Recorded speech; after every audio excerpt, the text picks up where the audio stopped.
Bonjour, bonsoir, bonne nuit et bienvenue dans les racontards d'un lecteur. L'ange pleure. Bonjour monsieur Tanet, vous êtes ponctuel. Entrez, je vous prie.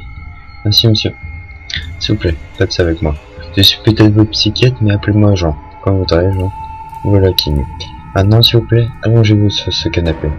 Cela vous gêne-t-il si je prends des notes de votre récit? Absolument pas, Jean. Bien, installez-vous confortablement. Je veux pas que vous soyez intimidé, vous ne passerez pas par un menteur, et encore moins pour un fou. Je suis là pour vous aider. Prenez votre temps, et lorsque vous serez prêt, racontez-moi ce que vous avez amené ici. Alors, je ne sais pas par où commencer. Prenez votre temps, je ne suis pas là pour vous juger, ne vous inquiétez pas, je ne vous interromprai pas, nous avons tout le temps qu'il vous faut. Donc ça s'est passé il y a quelques semaines. Je suis photographe amateur. J'aime prendre en photo tout ce qui représente la beauté, la mélancolie, la tristesse. Ce genre de choses. J'avais entendu parler d'une maison abandonnée au 9 avenue des Roses, Alphonse. Mais je connais cette maison. Elle a été terminée l'année dernière. Comment pourrait-elle l'abandonner? J'y viendrai. Si cela ne vous dérange pas. Pas le monde du monde. Continuez, je vous prie. Donc, oui, j'ai alors décidé d'aller voir. J'ai enquêté un peu sur cette maison et j'ai découvert qu'une famille habitait là.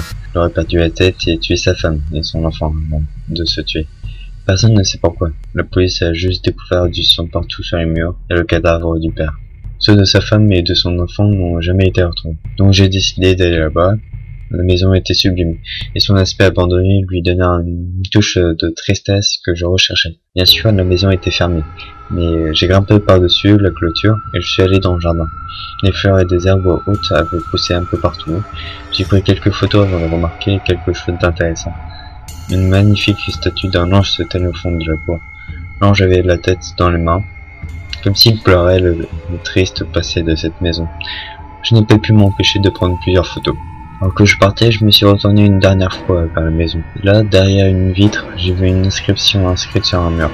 J'ai donc une fois escaladé la clôture et j'y suis retourné. J'ai donc une nouvelle fois escaladé la clôture et j'y suis retourné dans le jardin. L'inscription était marquée en lettres rouges sur le papier peint, défraîchi.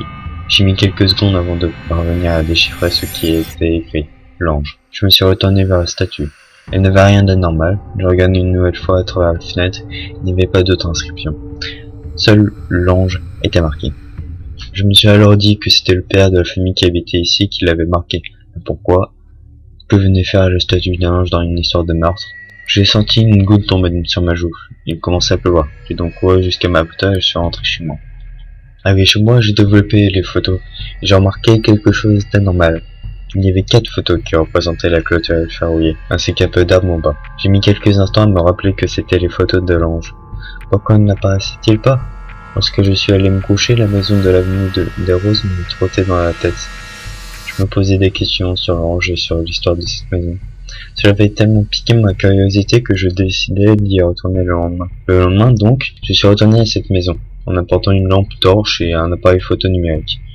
Excusez-moi, cet appareil photo mini d'un petit écran qui affiche les photos qu'on a prises. En fait, il n'y a pas de pellicule, mais une carte mémoire. Bref, je me suis garé devant la maison. La première chose que j'ai remarqué était que les grilles étaient ouvertes. Et pourtant, j'avais la désagréable impression que quelqu'un ou quelque chose m'invitait à entrer. J'ai sorti l'appareil photo de ma sacoche, j'ai pénétré à l'intérieur de la cour. Je me demandais si la porte d'entrée était ouverte, mais ma curiosité était plus forte. Je me suis allé vérifier la statue de l'ange. Je sais que ça a l'air fou, s'il vous plaît, mais vous ne moquez pas de moi. Je n'en ai pas l'intention, Alphonse. Continue. Alors je suis allé voir la statue, et je me suis rendu compte qu'elle avait bougé d'au moins 2 mètres. En tout cas, elle était plus à gauche de l'endroit où elle était la veille. Elle se couvrait les yeux. J'ai pris une photo d'elle, j'ai regardé l'écran de l'appareil photo, il n'y avait pas l'ange, juste le jardin, du coin de l'œil. J'ai cru que la statue avait changé, je la regardais, mais en réalité elle était toujours dans la même position. J'étais sûrement parano. En tout cas, je suis revenu sur mes pas, et j'ai poussé la porte d'entrée. Elle s'est ouverte, mais ça me surprenait pas vraiment. L'intérieur de la maison était poussiéreux et décrépit. Il faisait sombre aussi. J'ai allumé ma lampe torche. Je me rappelle plus très bien de l'intérieur, mais c'était vraiment glauque. Il y avait des traces rouges sombres partout dans le salon. Quand je pense qu'une famille a vécu ici, Ça fait encore frissonner. Après quelques minutes à fouiller un peu partout, j'ai marché sur un petit journal. Je l'emporte avec moi, si vous voulez. Bien sûr, allez-y. Voilà. C'est là, donc, j'ai ouvert le journal, je l'ai feuilleté jusqu'à trouver un mot qui m'a interpellé. Quel était ce mot? Ange. Encore une fois. Permettez-moi de vous lire ce passage. Aujourd'hui, j'ai trouvé mon fils en train de jouer devant la fenêtre qui donne sur le jardin. Il se couvrait les yeux, attendait, puis regardait par la fenêtre. Quand je lui ai demandé ce qu'il faisait, il m'a répondu. Il m'a répondu qu'il jouait avec la statue de l'ange qui pleure. J'ai regardé par la fenêtre, la statue de l'ange était bien là, dans le jardin, toujours au même endroit. Elle n'a pas bougé.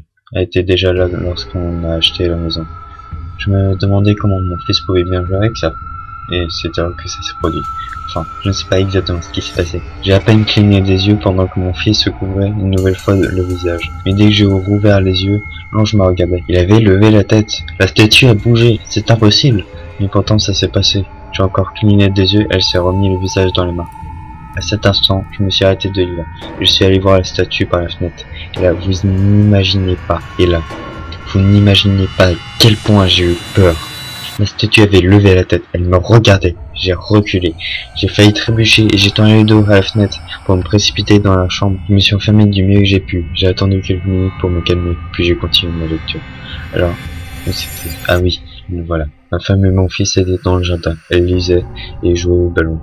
Dos à la statue, je la regardais à travers la fenêtre. J'étais heureux de les voir si jolis. Et j'ai cligné des yeux.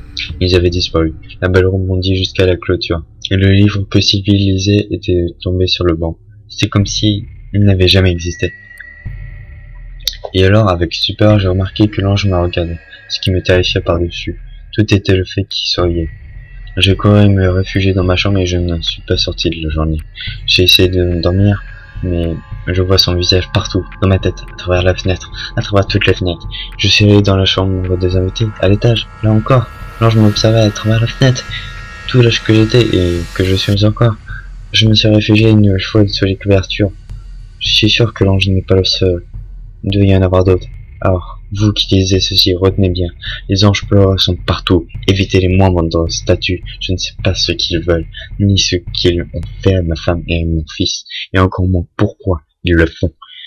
Mais je m'en moque. Je veux revoir Sylvie et mon petit Valentin. Le journal s'arrête ici. Je pense qu'il s'est suicidé ensuite. Oui, échappé à l'ange pleureur. Puisque c'est ainsi qu'il le nomme. Pour l'écriture rouge sombre sur les murs, je crois que c'était de la peinture. J'en ai retrouvé un pot dans le salon, et en visitant la maison, je me suis rendu compte qu'ils étaient en train de repeindre la chambre de l'enfant. Mon cœur s'est remis à battre à 100 à l'heure après cette lecture. J'ai levé les yeux vers la fenêtre de la chambre, le volet était fermé, mais pas complètement. Plutôt entrouvert. Vous voyez? Et l'ange se tenait là, il me regardait à travers la fenêtre. J'ai paniqué. J'ai ouvert la porte à coups d'épaule et j'ai tenté de sortir, mais la porte s'était fermée. Vous ne comprenez pas, et je dois avouer que moi non plus. J'étais enfermé dans le maison. J'ai couru à l'étage pour me réfugier dans la chambre de l'enfant. J'ai entendu la porte d'entrée claquer, comme si quelqu'un était rentré puis avait refermé la porte. Même paniqué, la curiosité dominait. Je suis allé sur le palier et j'ai fait tomber à la ramasse. La statue de l'ange pleureur était juste devant la porte. Je tendais les bras comme s'il voulait m'attraper. Et c'est là que j'ai fait une erreur. Je me suis retourné pour fermer la porte. Mais je n'ai pas eu le temps. Je suis tombé sur le sol. J'ai senti une brise sur ma joue. J'étais à l'extérieur. J'ai ouvert les yeux et je me suis relevé. L'ange avait disparu. Et les maisons aussi. En fait, j'étais toujours au même endroit. Je me suis rendu compte que l'ange m'avait envoyé dans le passé. Ça fait 1 an désormais, monsieur. Pardon, Jean. Ça fait 1 an. Il y a 1 an. Il y a 1 an, j'étais en 2013.